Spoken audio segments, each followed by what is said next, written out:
Bismillahirrahmanirrahim. Assalamualaikum warahmatullahi wabarakatuh. Ketemu lagi dengan Ibu Guru Irawati SPD dalam pembelajaran IPA kelas 7 SMP Muhammadiyah Merauke.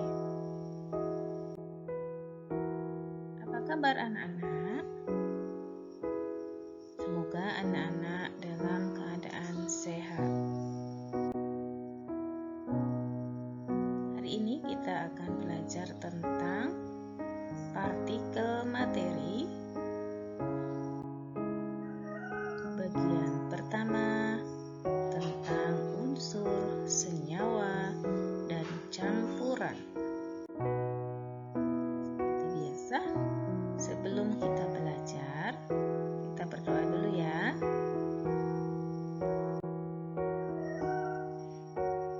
Tujuan pembelajaran hari ini ada dua. Yang pertama, anak-anak diharapkan mampu mengidentifikasi pengertian unsur, senyawa, dan campuran. Yang kedua, anak-anak diharapkan mampu mengidentifikasi jenis-jenis unsur, senyawa, dan campuran dalam kehidupan sehari-hari. Yuk, kita lanjutkan pelajaran kita ya. Semangat anak-anak! Materi. Menurut para ilmuwan, materi di alam ini dibedakan berdasarkan komposisi dan sifatnya. Materi di alam ini dibedakan menjadi dua. Yang pertama adalah zat tunggal, yang kedua adalah campuran. Zat tunggal atau bisa disebut juga dengan zat murni yang ada di alam ini dibagi menjadi dua, yaitu yang pertama unsur, yang kedua adalah senyawa. Apa sih unsur itu?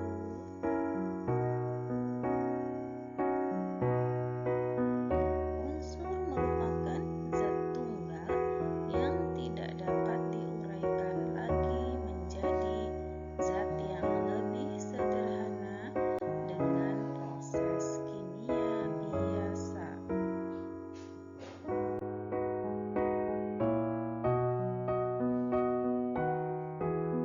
Para ahli kimia menemukan unsur sejak abad ke-9 dan unsur secara bertahap terus berkembang sampai abad ke-20.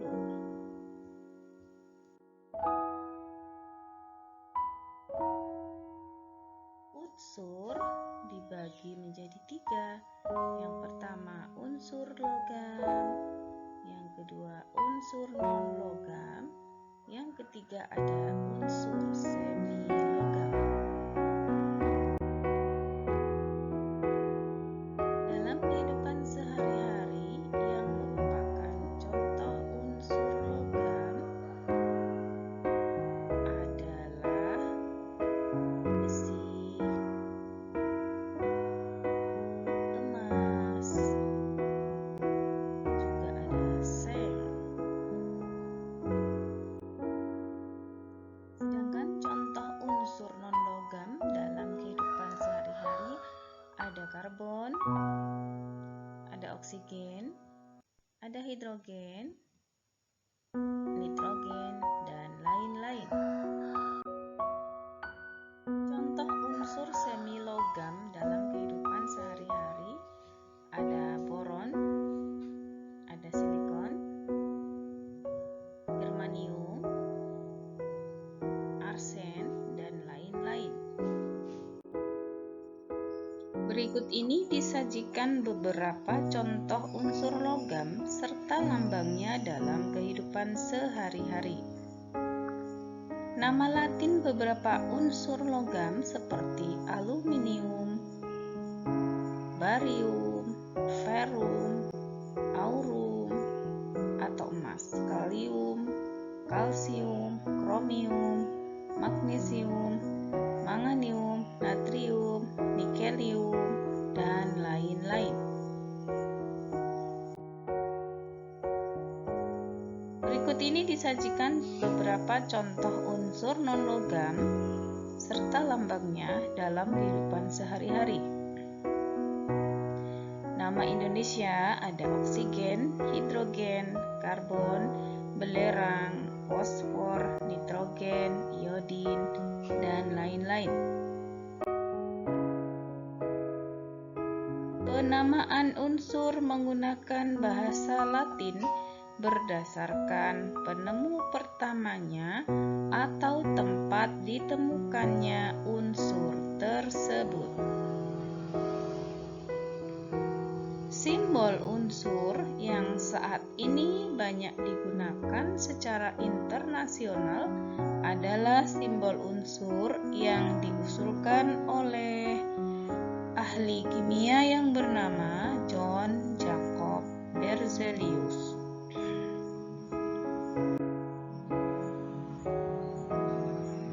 Cara pemberian lambang unsur menurut Berzelius adalah: yang pertama, setiap unsur dilambangkan dengan satu huruf, yaitu diambil dari huruf awal dari nama Latin unsur tersebut.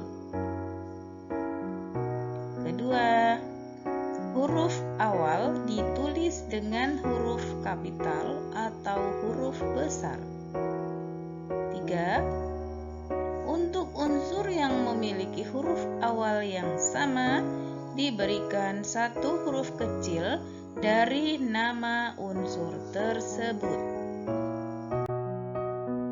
Contohnya, unsur karbon, nama latinnya adalah carbon, dilambangkan dengan huruf C, ditulis menggunakan huruf besar. Kalsium, nama latinnya adalah kalsium, dilambangkan dengan Ca. C-nya ditulis dengan huruf besar, A-nya ditulis dengan huruf kecil. Hidrogen dilambangkan dengan H, helium dilambangkan dengan He.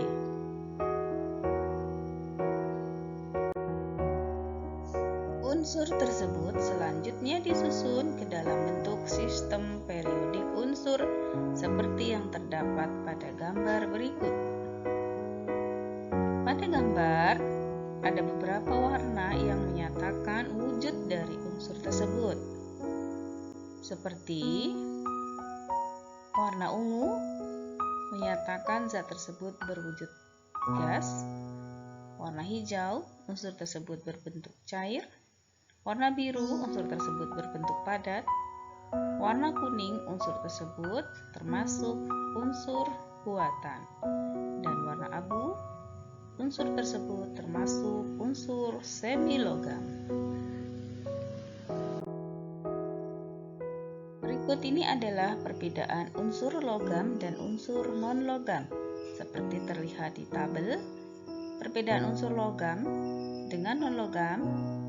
Untuk unsur logam, yang pertama berwujud padat, kecuali raksa. Yang kedua, bersifat kuat dan dapat ditempa. Yang ketiga, dapat menghantarkan listrik dan panas karena bersifat konduktor. Sedangkan unsur non-logam yang pertama dapat berwujud padat, cair maupun gas. Yang kedua, bersifat rapuh dan tidak dapat ditempa. Yang ketiga, tidak dapat menghantarkan listrik dan panas, atau disebut sebagai isolator, kecuali grafit. Kegunaan unsur logam dan non-logam dalam kehidupan sehari-hari sering ditemukan dalam peralatan perkakas yang termasuk besi dan tembaga, juga sering dibuat untuk peralatan rumah tangga, juga dalam pembuatan rangka kendaraan. Sedangkan untuk unsur non-logam seperti iodin biasa digunakan sebagai antiseptik pembersih luka.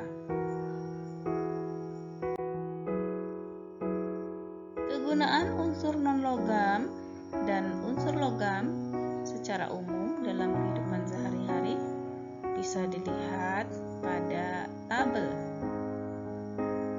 Natrium bisa digunakan sebagai bahan untuk membuat lampu natrium dan senyawanya digunakan untuk garam dapur. Strontium senyawanya digunakan untuk membuat warna merah kembang api dan bahan untuk pembuatan cat kering. Magnesium paduannya digunakan untuk bahan pesawat, dan iodin bahan untuk antiseptik dan senyawanya digunakan untuk garam beriodium dan fotografi. Ya, itu tadi pelajaran kita tentang unsur ya anak-anak. Semoga anak-anak memahami dengan baik. Mari kita lanjutkan pembahasan kita ke poin berikut. Dalam kehidupan sehari-hari tentu kalian sering menggunakan air, gula, garam, asam cuka. Tentu anak-anak dalam kehidupan sehari-hari sering menggunakan beberapa bahan yang ibu sebutkan tadi untuk keperluan keseharian kalian. Air, gula, garam termasuk ke dalam senyawa. Senyawa merupakan zat tunggal yang dapat diuraikan menjadi dua zat atau lebih, menjadi zat yang lebih sederhana dengan proses kimia biasa. Contohnya adalah air yang memiliki rumus kimia H2O. Air dapat diuraikan menjadi unsur hidrogen H dan unsur oksigen O. Contoh senyawa sederhana dan unsur penyusunnya dalam kehidupan sehari-hari bisa dilihat pada tabel berikut. Senyawa air, unsur penyusunnya adalah hidrogen dan oksigen. Senyawa garam dapur atau natrium klorida, unsur penyusunnya adalah natrium dan klorin.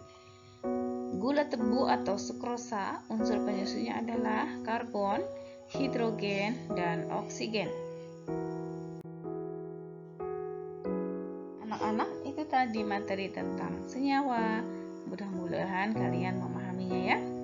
Kita lanjutkan pada poin yang lain, yaitu tentang campuran. Campuran adalah suatu materi yang terdiri atas dua zat atau lebih yang masih mempunyai sifat zat asalnya. Contoh campuran dalam kehidupan sehari-hari adalah es campur, susu coklat, juga larutan sirup atau larutan kopi. Macam-macam campuran dibedakan menjadi dua jenis, yaitu campuran homogen dan campuran heterogen. Campuran homogen. Dalam kehidupan sehari-hari, tentu kalian sering membuat larutan gula ketika mau membuat teh gitu ya. Kalian juga mungkin pernah membuat larutan garam. Juga mungkin kalian sering membuat larutan sirup. Dalam membuat larutan gula, apakah anak-anak bisa membedakan unsur-unsur penyusunnya? Tentu tidak kan? Ketika gula dilarutkan ke dalam air, tentunya anak-anak tidak dapat membedakan unsur-unsur penyusun dari larutan tersebut.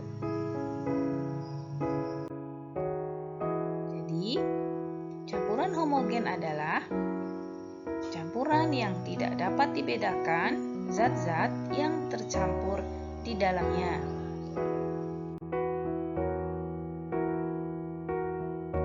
Campuran heterogen adalah campuran yang terjadi karena zat yang tidak dapat bercampur satu dengan yang lain secara sempurna, sehingga dapat dikenali zat penyusunnya. Contohnya seperti ketika anak-anak membuat larutan atau mencampur air dengan pasir. Tentunya ketika air dengan pasir bercampur, anak-anak masih bisa membedakan mana pasir dan mana air.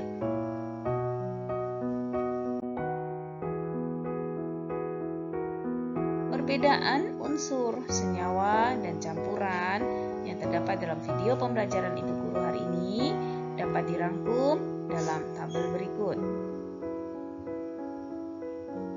Pada penyusunnya, untuk unsur disusun oleh zat murni atau zat tunggal tidak dapat dipisahkan secara kimia biasa. Sedangkan pada senyawa disusun oleh unsur-unsur dapat dipisahkan dengan cara kimia. Campuran disusun oleh beberapa zat mudah dipisahkan dengan cara fisika. Untuk perbedaan sifatnya, pada unsur lebih sederhana dari senyawa. Untuk senyawa, sifat senyawa berbeda-beda dengan sifat unsur-unsur penyusunnya. Pada campuran, sifat zat penyusun masih tampak ada.